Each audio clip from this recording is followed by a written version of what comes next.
great pleasure to introduce our next speaker, Phillip Mastoridis, who is a double major in philosophy and biology at Rowan, and he will present his work entitled Moral Realism, God and the Euthyphro Dilemma. Thanks, Phillip. Hello everyone, my name is Phillip Mastoridis, and if you know me, all I really talk about is God, so it's no real shock that I'm giving a presentation on God. So I'll just give you a quick overview of what my presentation is going to be about. I'm going to describe to you what metaethics is, describe what it seeks to question and ask and discover. I'm going to define what moral realism is. Then I'm going to provide a few arguments for moral realism. And then lastly, I'm going to critique three main forms of realism to see if anyone comes out on top. And the thesis of this whole presentation is that a modified divine command theory provides the best ontological explanation for the truth of moral realism, and that therefore probably God exists. So let's begin with metaethics. It's one of the three main branches of ethics, along with normative ethics and applied ethics. This presentation is primarily just going to be speaking about the sort of foundation of the pyramid, the basis. It's going to consider metaethical questions. So what is metaethics? Metaethics, it seeks to answer questions such as this. Do objective moral values and duties exist? All right, so metaethics. Metaethics. It seeks to answer questions such as, do objective moral values and duties exist? And if they do exist, where do they come from? What is their source and foundation?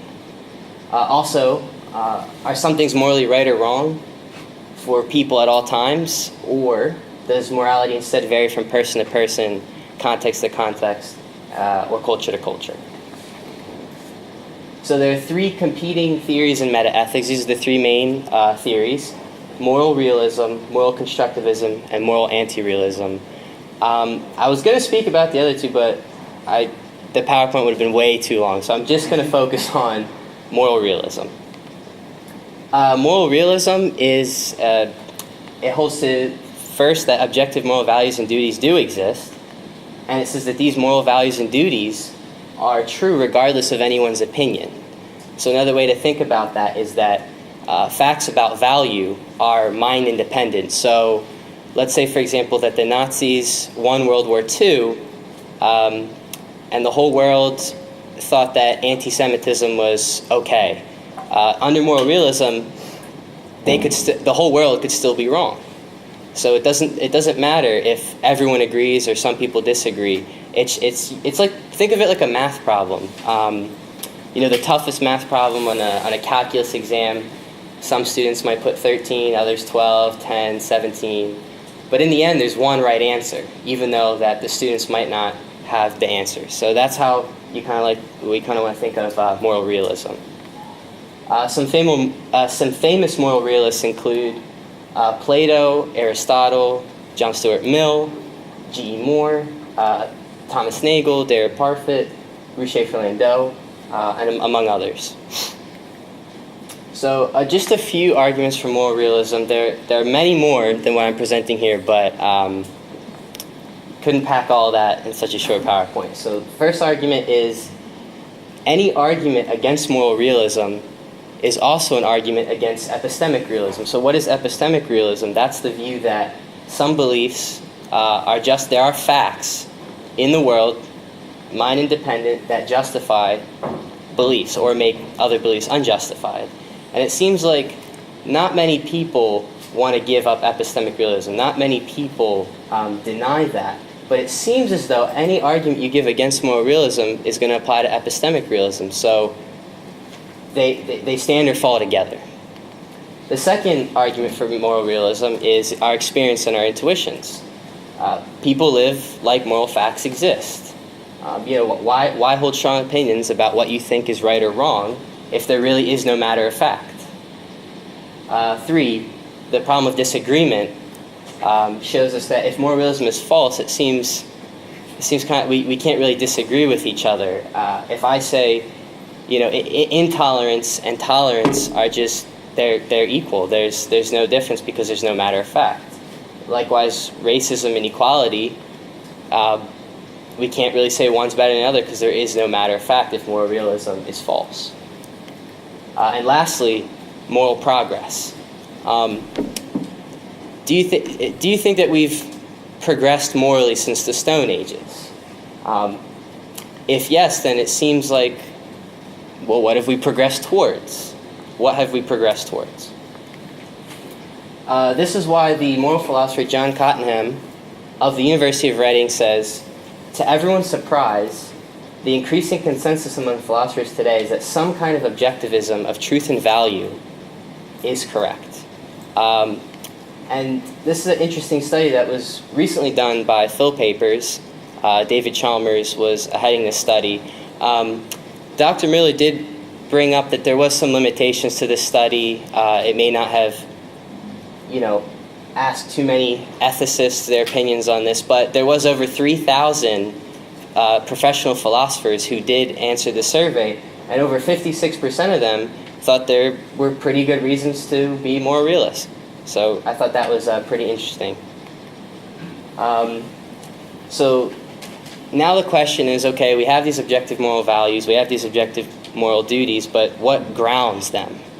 There are three main theories within moral realism that seeks to ground these truths. The first one is called ethical naturalism, and that says that material things ground morality. The second is moral Platonism. This is the view that non-natural or abstract objects ground morality. So this is like, think of like the forms in Plato's theory. There's these abstract objects that just exist. They transcend reality, and they ground the truths of morals. And the last view that is divine command theories, which is the view that God grounds morality.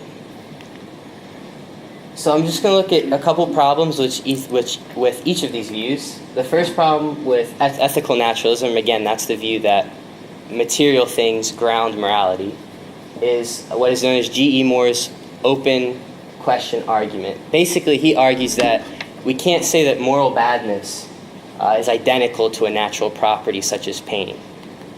He says if badness was identical to pain, it would be redundant to ask if pain was bad. It would be like asking, is pain pain? The second reason why ethical naturalism doesn't seem to get off the ground is sort of is-ought fallacy. If morality can be reduced to natural properties, then in theory, science could tell us what we morally ought to do. But science only tells us what is the case. It tells us it is 35 degrees Celsius outside, but it doesn't tell us we ought to do something. Let's look at moral Platonism. One problem with moral Platonism is called the problem of supervenience. So the moral Platonist wants to say that there's this abstract Platonic realm and there's this physical material realm that we live in. And when the atoms in this physical realm align in a certain way, in certain circumstances, like let's say people want to torture children for fun or something, the moral objects, these abstract objects, supervene on that situation to almost say this is bad. And this seems hard to reconcile because it seems like abstract objects don't have any causal power. They're not minds. They're not intelligent. They can't have intentionality or aboutness. They can't be directed towards something. It just seems really hard to explain how us creatures, especially if we developed by evolution, it seems extremely difficult to see how we just so happen to align with these abstract moral properties that exist. The second problem is from J.L. Mackie, known as the queerness objection. Basically, this is what does it mean to say, for example, that the moral value justice just exists? There's a great quote by William Lane Craig. He says, "It is clear what is said. It is clear what is meant when it is said that a person is just, but it is bewildering when it is said that in absence of any people, justice itself exists. Moral values seem to exist as properties of persons and not as mere abstractions." So now let's go to the last theory, divine command theory. The biggest problem for divine command theory is the Euthyphro dilemma. There are two horns to this dilemma. The first horn says, is something good because God commands it?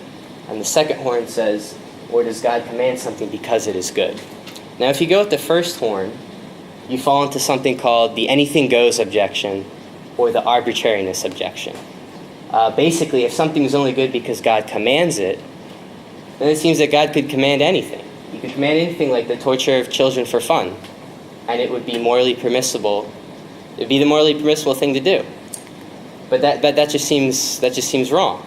Also, on this view, taking the first horn, God's commands would not be good for any particular reason, and as a result, anything that God commands would be entirely arbitrary. Let's see about the second horn. If we grab the second horn, we kind of collapse back into this sort of moral realism. Basically, we're admitting, if we grab the second horn, we're admitting that God cannot be the foundation for morality, since whatever is good would have already been good, independent of God commanding that thing. This would mean that God kind of looks to those Platonic objects that just exist, the justice.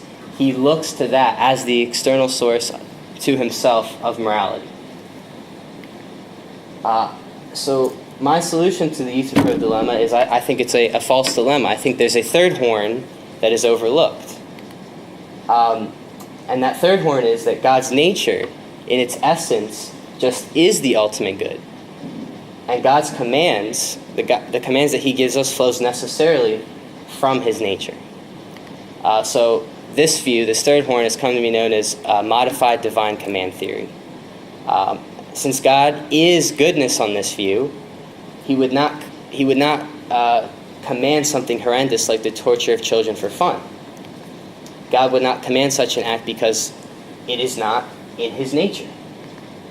And it's interesting with Euthyphro dilemmas, they're often seen as decisively refuting divine command theories, but yet Euthyphro dilemmas are also problems for many other moral theories. Take social contract theories, or ideal observer theories, or Kantian constructivist theories. The Euthyphro dilemma is also the same problem. You're going to either collapse into some sort of moral realism, or you're going to collapse into some moral anti-realism. So it's interesting. I think God, with divine command theory, there is a third way out. But with these other views, social contract theory, constructivism, there is no third way out. So I'll finish with this quote. It's by David Baguette and Jerry Walls. They say, if our goal is the pursuit of truth rather than winning an argument, then what good reason is there to deny what seems undeniable? That there are authoritative moral obligations. If one's worldview does not adequately explain the nature of that authority, so much worse for that worldview. If an alternative count can and does explain it, then that counts as positive evidence in favor of that view. So in conclusion, I want to say that I believe there are objective moral values and duties. I believe that the best explanation of these moral values and duties is God, and that therefore probably God exists. So thank you.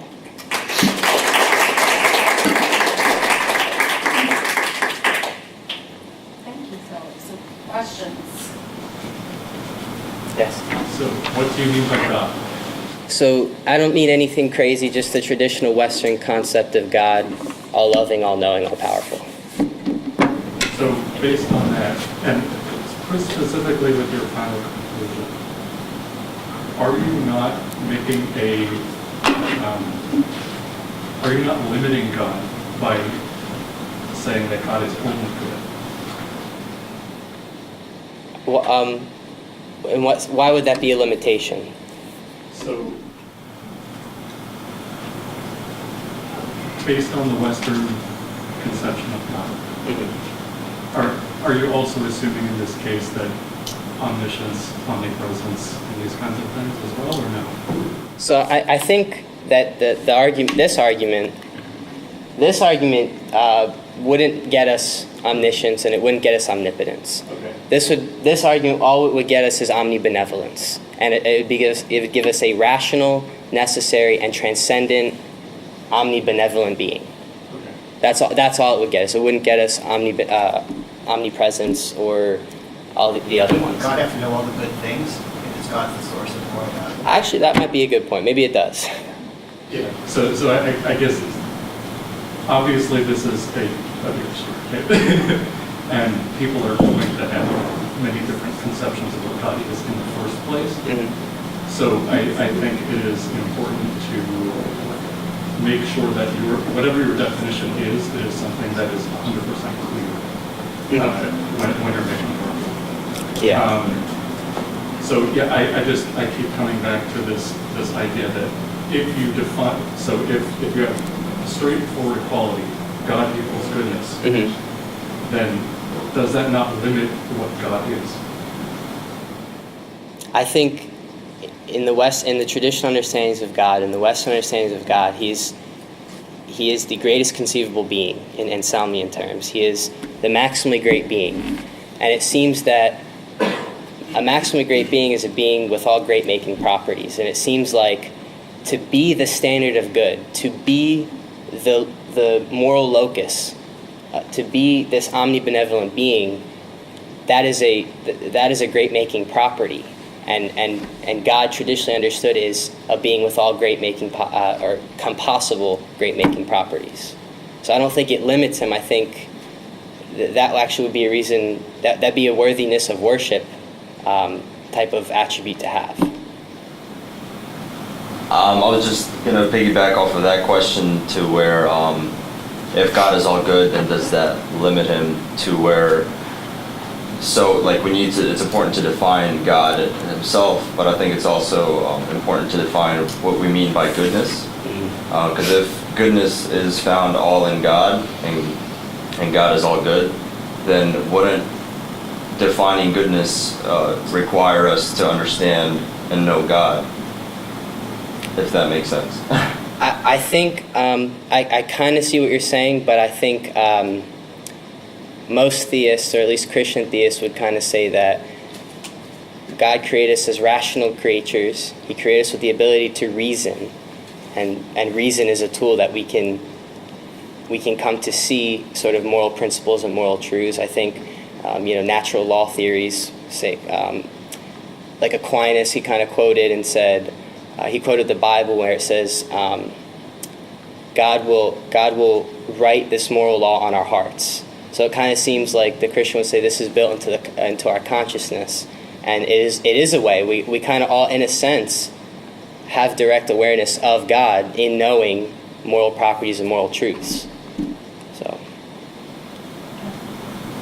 So I know a lot of your main focus is with Western civilization's interpretation of God, but how well do you think your theory would hold up to either non-traditional or non-Western interpretations of God? Yeah, I think the way I wanted to go about this was kind of like a hypothesis. So it's like, if we, there's all these competing theories of God. Some say maybe he's not all loving, but he's very loving. Or some say he's not loving at all. He's indifferent. He's a deistic God. But what I want to say is that, many, right, like I said, many Western people say, okay, God's omnibenevolent. Well, what would that look like? And I think this moral realism helps confirm that sort of belief that Western theists already had. This helps confirm that. It's like they posit this hypothesis. They found that, moral realism really supports that hypothesis. So I guess it would help the Western theist case and discredit any case that doesn't include God as omnibenevolent. How would you use your hypothesis of the moral value as objective facts, while taking into account the other facts that human moral values are revised and changed in the long historical process, Yes. and being influenced by historical social conditions? So that kind of question probably will be raised by moral constructionists, or Right. being relativized. Correct. So you may also agree your idea is a kind of moral universality. Yeah. But how can you you said to deal with moral values relativized in different cultures. For example, in Asian culture, parents will be more interfere with children's education. But in Western society, it's much less. So I read some philosophers' books, they argue that it's just the two cultures and different moral criteria. So how can you unify it in moral objectivism? That's my question. So let me see if I get your question. You're saying moral values and duties obviously seem to have been influenced and maybe constructed by societies and maybe evolutionary biology and different means, different things like that. And you're saying, how do I reconcile that with moral realism? Is that okay? I think that the moral realist position isn't damaged by those facts. I think that, you know, if I had more time, I would have critiqued the moral relativism. I would have critiqued moral constructivism. I think there are insuperable problems for those views, and I think that my 4 arguments for moral realism were strong enough to get over any concerns of moral relativism or moral constructivism. But yeah, I would need to say a lot more about those metaethical views, which I actually didn't have enough time to do. That's a good point at which to end. So if we had other questions, please hold them for lunch, and we'll thank you.